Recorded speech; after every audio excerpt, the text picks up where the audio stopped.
আসসালামু আলাইকুম। আজকে আমরা সলিউশনের মাধ্যমে এই 3D মডেলটা তৈরি করে দেখাবো।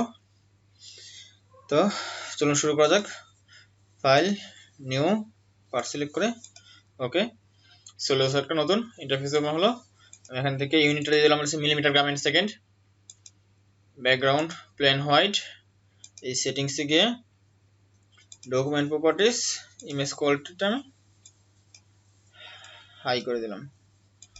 ওকে, এখন আমরা দেখি আমাদের ড্রয়িংটা আছে হচ্ছে এই এক্সট্রুড, এই স্লট এটা আছে হচ্ছে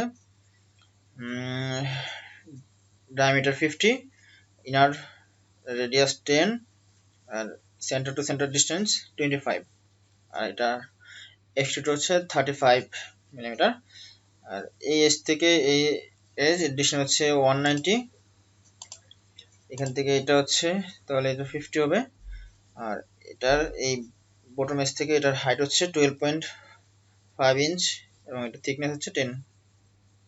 তো আমি এতটুকু ড্রয়িং করব। Top plane, sketch,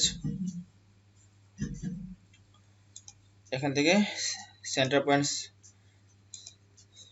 slot select করে এখানে আমি দুইটা স্লট ড্র করলাম।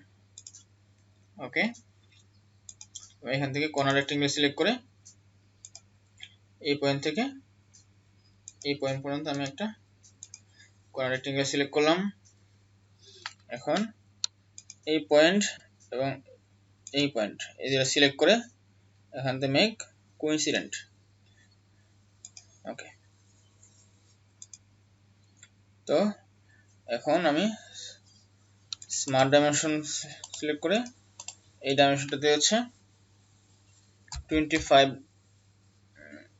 রেডিয়াস 25, সুতরাং ডায়ামিটার 50 আর এটার রেডিয়াস হচ্ছে 10।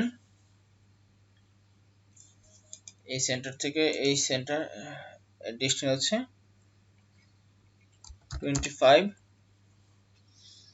আর এই ইন্ট পয়েন্ট থেকে এই লাইন ডিস্টেন্স হচ্ছে 190। ওকে, টিম এন্টিটি সিলেক্ট করে পাওয়ার টিম এটা আমি কেটে নিলাম। ওকে,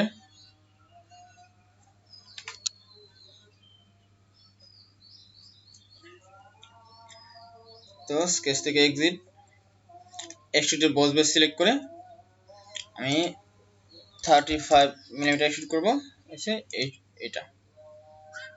ওকে, তারপর এখান থেকে এটা এক্সপ্যান্ড করে স্কেচ আবার সিলেক্ট করে এক্সট্রুডের বস বেস আমরা এখন এক্সট্রুড বস করব হচ্ছে এটা আর এটা হচ্ছে এক্সট্রুডের বস বেস, থিকনেস ছিল হচ্ছে 10 আর এটা ছিল হচ্ছে এই অফসেট 12.5 মিলিমিটার। তাহলে বটম এজ থেকে এটা 12.5 মিলিমিটার উপরে। ওকে, তো আমাদের এতটুকু ড্রয়িং হলো। এখন আমরা দেখি আমাদের এই যে এখানে একটা সিলিন্ডার এটা আছে, এটার আউটার ডায়ামিটার 50, ইনার ডায়ামিটার 25 আর এটা থিকনেস হচ্ছে 30। ওকে, আর এখানে এই আগে এটা ড্রয়িং করে নেই। Front plane, sketch, normal, circle select করে এখানে আমি দুটো সার্কেল ড্র করলাম। ওকে, এই এজ এবং শিফট চেপে ধরে সার্কেল সিলেক্ট করলাম, তার মধ্যে রিলেশন হচ্ছে টেনজেন্ট।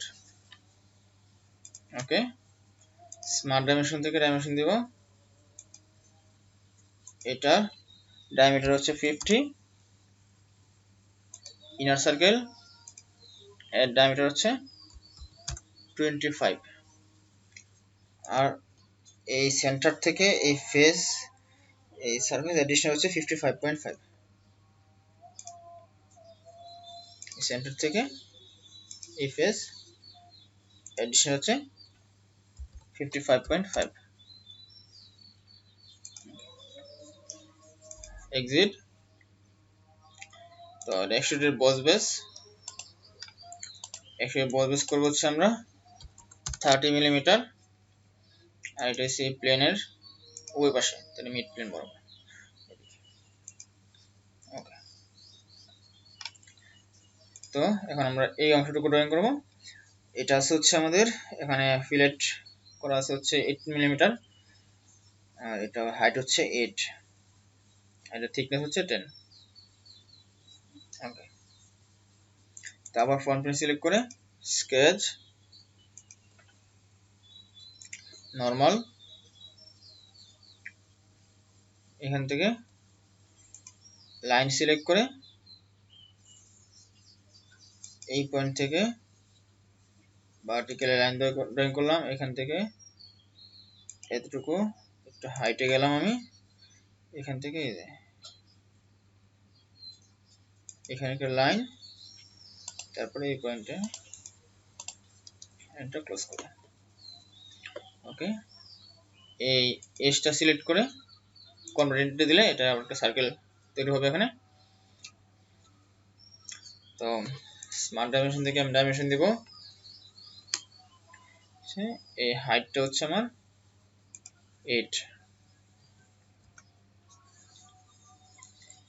এই সেন্টার থেকে এই ডিস্টেন্স এটা যেটা আছে এটা থাক, অথবা আমি দিলাম 34। ওকে, তো এখানে আমাদের ফিলেট ছিল, তাহলে এখান থেকে স্কেচ ফিলেট সিলেক্ট করে ফিলেটের রেডিয়াস ছিল 18 মিলিমিটার, এই কর্নার ফিলেট। ওকে, তো এইখানে এই দুটার রিলেশন হচ্ছে ট্যানজেন্ট, এই দুটার রিলেশন হচ্ছে ট্যানজেন্ট। আর এই সার্কেল এবং এই লাইন, এই রিলেশনটা হচ্ছে আমাদের ট্যানজেন্ট।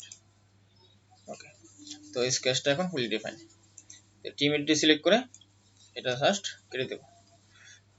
ওকে, তো এক্সিট, এক্সট্রুডের বল বেস, আমরা এক্সট্রুড বল বেস করব, এটা হচ্ছে 10 মিলিমিটার, এটা ওয়ান ডাইরেকশন আছে, এটা উভয় পাশে মিড প্লেনের উভয় পাশে হবে, তাই মিড প্লেন বরাবর উভয় পাশে। ওকে, তো এই আমাদের অবজেক্টটা ড্রয়িং কমপ্লিট। আর কোনো কিছু এখানে নেই। তো আমি এটার ম্যাটেরিয়ালটা দিয়ে দিই, অ্যাপিয়ারেন্স কালার, এখান থেকে মেটাল, ম্যাগনেসিয়াম, এখান থেকে কালার দিতে পারি, যে কোনো কালার, এই কালার দিলাম এখন।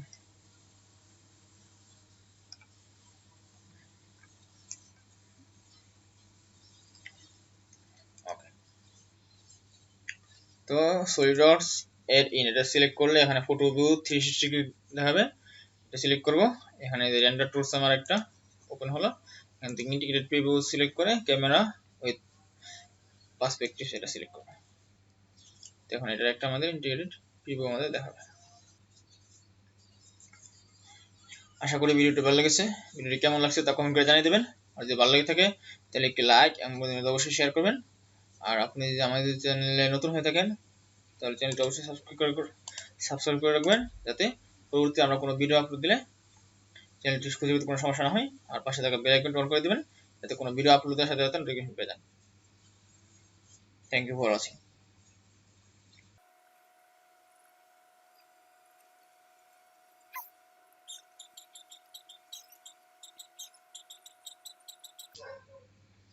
একটু জুম করে দিই 50%। তো এই যে আমাদের এখান থেকে আমি ইমেজটা সেভ করে নিতে পারি।